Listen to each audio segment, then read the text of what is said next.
What is going on, everybody? It's JetsCentral coming back with some Jets news. So in this video, I just wanted to recap a few of the signings that the Jets made yesterday.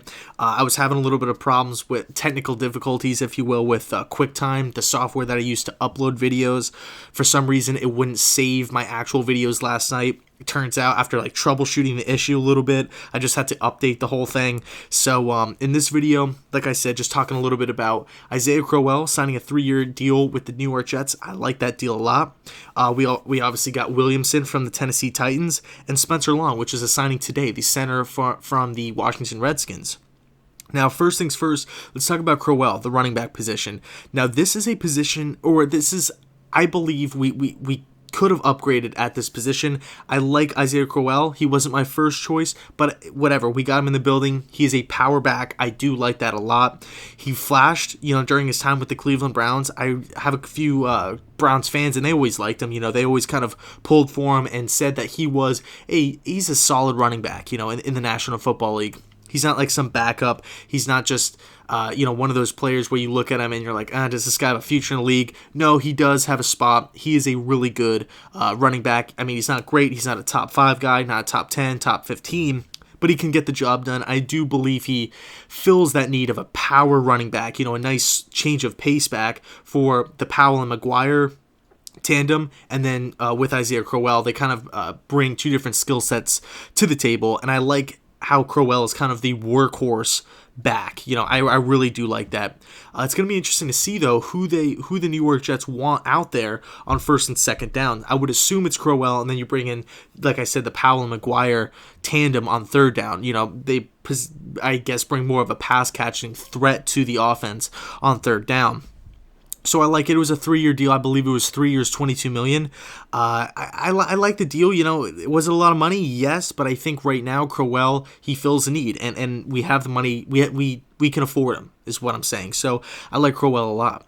So moving on, we have the linebacker from the Tennessee Titans, Williamson. Now this was a really interesting signing because I think the first thing when I heard that, A, we were interested in him, and then B, as soon as we brought him in, the first thing that kind of came to my mind was Demario Davis. It's looking like we are not going to bring Demario Davis back, obviously, because he comes in and fills that position. And to be honest with you guys, I didn't know much about him. My brother kind of knew a little bit of his background and whatnot, and he was trying to inform me and show me some clips of his play, with the Tennessee Titans. And I got to say, he looked good, but it's not like a full breakdown on my part, so I can't really give you guys an honest opinion about how I feel about it. But big picture, are we upgrading at the position? Yes, because we had a need, and Demario was set to hit the free agency market. And I also went on Pro Football Focus, and they say that this guy is a really good at defending the pass, which is something that the Jets have been horrible at for a long time now. Darren Lee was kind of brought in to do that and struggled with it. Demario Davis was better at it, but at the bottom line was he couldn't really get the job done at a really high level, if you will. So bottom line is I like Williamson. He is an upgrade. We did sign him to a nice deal, is good bang for your buck, and overall he's still in his prime. He still has opportunities to get better. It's not like we're signing this guy at 34 or 35 and he's on his way out of it's not like he's leaving the NFL anytime soon. We signed him to a nice 4-year deal. I like that. We are upgrading. I'm all for it. And then the last player is center Spencer Long.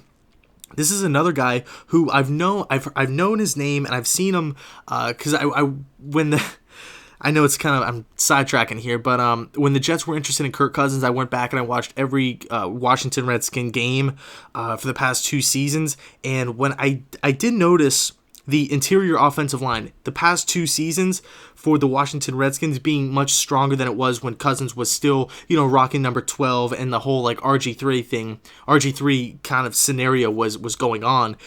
As Cousins kind of developed, I've noticed a big part of Cousins' growth was the help from the interior offensive line. Now, of course, they had the first-round pick in Brandon Scherf out of Iowa, helping out. But I noticed every time Spencer Long kind of was in the game, he was always athletic and he was always able to move around. And he had good feet, and I liked it because he's a center that can also play guard. So right off the bat, we're getting a guy who, again, is still in his prime of his career, who's athletic and is versatile on the inside of the offensive line, which is somewhere I think the Jets struggled with last season. Again, we're signing him to a nice deal. Part of that is because I believe he finished the season on IR. Okay, so with I believe a quad.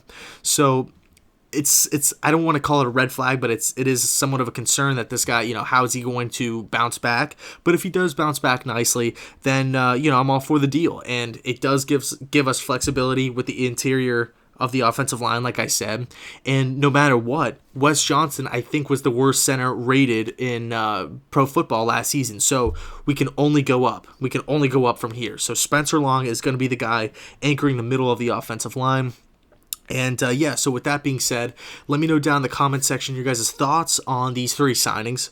I gotta say, I'm pretty impressed. The start of free agency, I was pretty, not gonna lie to you guys, I was pretty ticked off. I was watching all these guys sign, and then Kirk Cousins goes to Minnesota, and I'm sitting there thinking, did we just waste literally the first day of the free agency period just trying to negotiate with Kirk Cousins, and all these great players are walking out the door?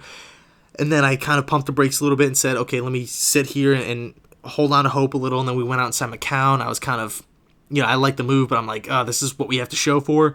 Then obviously, the Trumaine Johnson deal went down, and Teddy B and stuff like that. So gotta say, right now I'm sitting here pretty content, pretty happy. I did think every move that the Jets made, we improved upon. And the only player we really overpaid was Trumaine Johnson. Of course, the process isn't over. Free agency, we still have a long time with free agents and stuff. And there's still some pretty good ones out there. But right now, I'm sitting here pretty happy. So like I said, let me know down in the comment section your guys' thoughts on these moves. Thanks so much for watching, and go Jets.